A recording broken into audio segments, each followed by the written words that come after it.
kenapa alasan awal tega melakukan kejahatan seksual kepada cucu Anda sendiri, Pak? Saya hilang.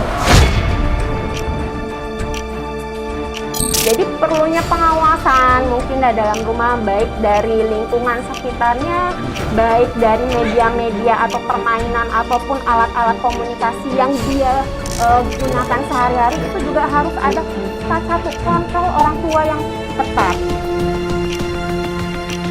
Penyelidikan kita itu korban merupakan cucu tiri dari pelaku.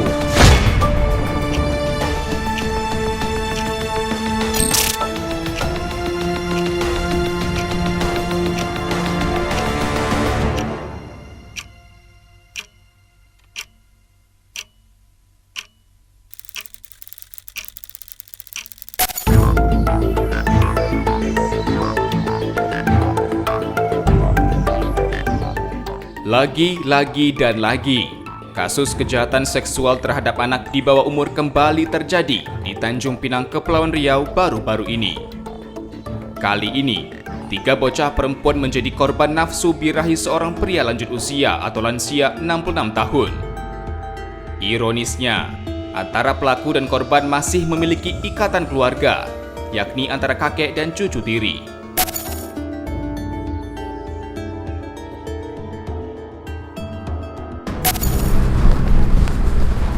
Isi kepalanya terlalu kotor, bukannya melindungi, kakek satu ini malah berperilaku menakutkan, layaknya monster.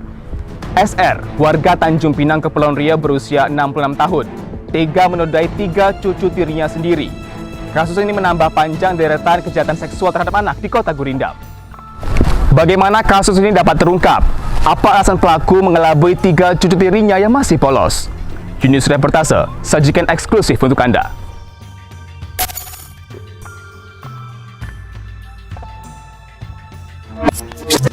Jumat 4 Februari 2022, tim Satreskrim Polres Tanjung Pinang membekuk SR di kediamannya. Aksi SR terungkap setelah salah seorang keluarga korban mengetahui aksi bejatnya dan segera melapor ke polisi.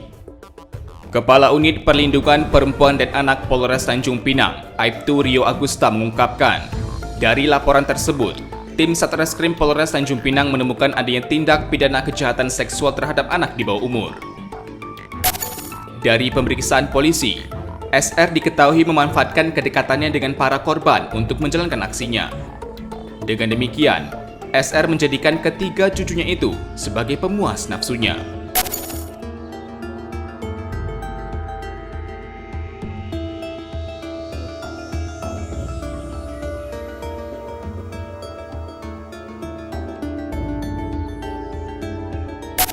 Kalau kita bicara motif, mungkin ini sebatas penyalur seksual aja bagi si pelaku ya. Pelaku ini mungkin usianya juga udah lumayan tua, di atas 50-60 tahun. Jadi untuk pelampiasan saya rasa dia mengarah kepada anak-anak karena gampang kayaknya. Terus juga orang dekat dari yang bersangkutan gitu. Oke, ini pelaku dan juga para korban apakah memang tinggal serumah atau seperti apa? Enggak, jadi ini ada beberapa, dalam hal ini kan ada 3 orang korban nih. Oke. Jadi ada beberapa korban yang memang pernah tinggal serumah, tapi tidak selamanya. Kalau nggak salah saya itu mulai dari tahun 2012 sampai dengan tahun 2015 ada 1 orang korban yang tinggal bersamanya. Oke. Nah, 2 orang korban lainnya itu berbeda ya Pak rumahnya Pak ya? Berbeda. Untuk 2 orang korban yang lainnya dia tinggal dengan orang tuanya sendiri.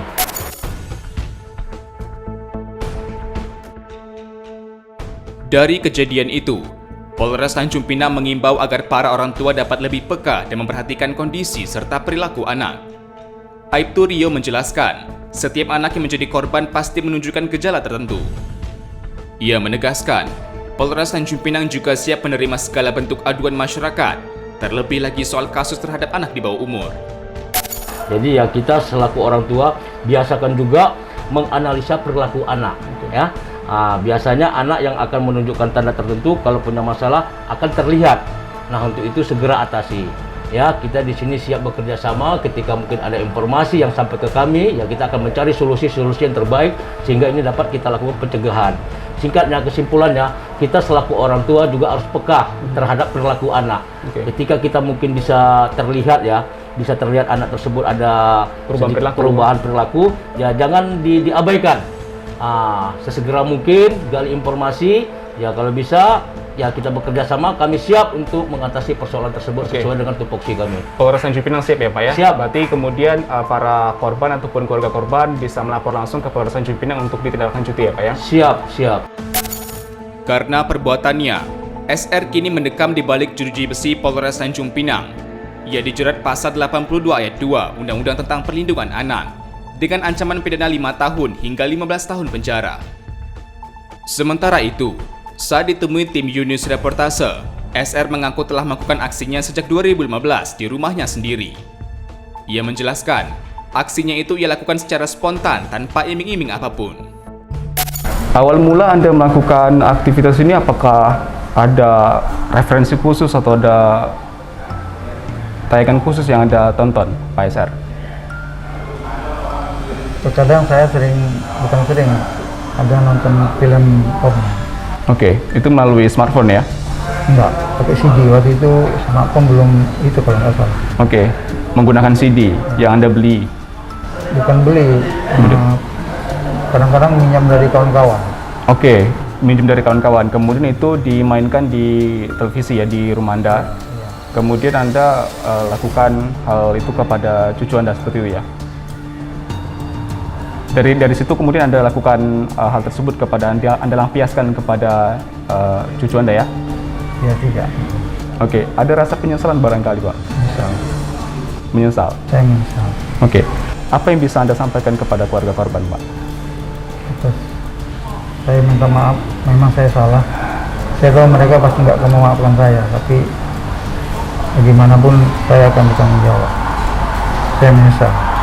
Oke. Meski mengaku tidak sampai menyetubuhi, sentuhan jari jemari SR terhadap ketiga cucu tirinya sangat mengerikan dan bukan perilaku yang pantas.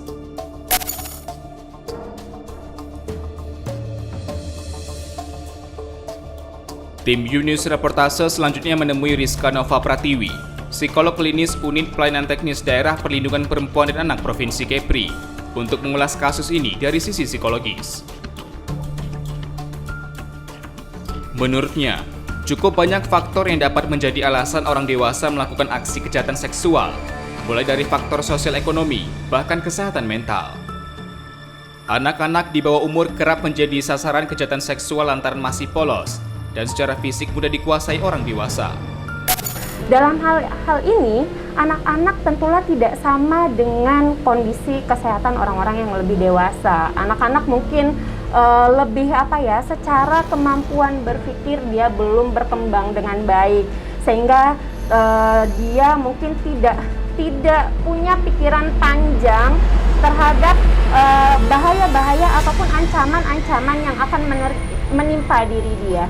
Kemudian secara fisik ya, tenaga dia mungkin tidak punya kekuatan yang sama seperti orang dewasa. Dia mungkin lebih tidak berdaya dibandingkan orang dewasa gitu kan, lebih mudah dirayu, lebih mudah diiming-imingi gitu. Beda hal kalau orang dewasa sudah punya kematangan secara pola pikir, berpikir, informasi sudah banyak masuk dalam dirinya, sehingga mungkin dia sudah bisa memilih mana perilaku yang baik, mana perilaku yang tidak baik, sehingga dia bisa mengantisipasi ancaman-ancaman yang masuk dalam diri. Sedangkan anak-anak kan belum bisa mendeteksi adanya tanda-tanda kebahayaan itu gitu. Jadi sehingga anak-anak lah yang lebih mudah dirasa untuk dilakukan perilaku-perilaku seksual seperti itu. Iya.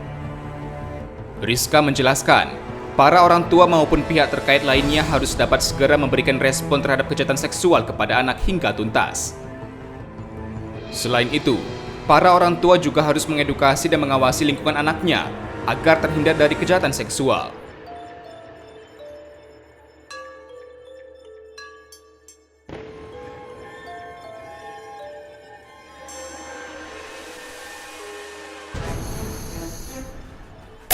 Terungkapnya kasus SR ternyata turut menyita perhatian masyarakat. SR yang seharusnya menjadi pelindung bagi cucunya, kini justru bertindak sebaliknya. Masyarakat berharap kasus serupa tidak kembali terulang dan pelaku dapat dihukum seberat-beratnya. Itu memang agak kacau juga lah, memang bahaya juga lah ibu Kalau lah macam gitu macam mana lah Tidak betul-betul lah, tidak bukan manusia lagi lah kalau lagi itu Iya. Tak sesuai lah dengan itu kan, dengan keadaan kan, masa iya cucunya sendiri yang gitu kan, macam gitulah. Itu manusia tidak punya hati itu. Lah orang berbuat macam gitu tuh seharusnya yang berat lah. Ya setimpal lah dengan yang dilakukannya. Bagus saya bilang hukum mati aja Pak.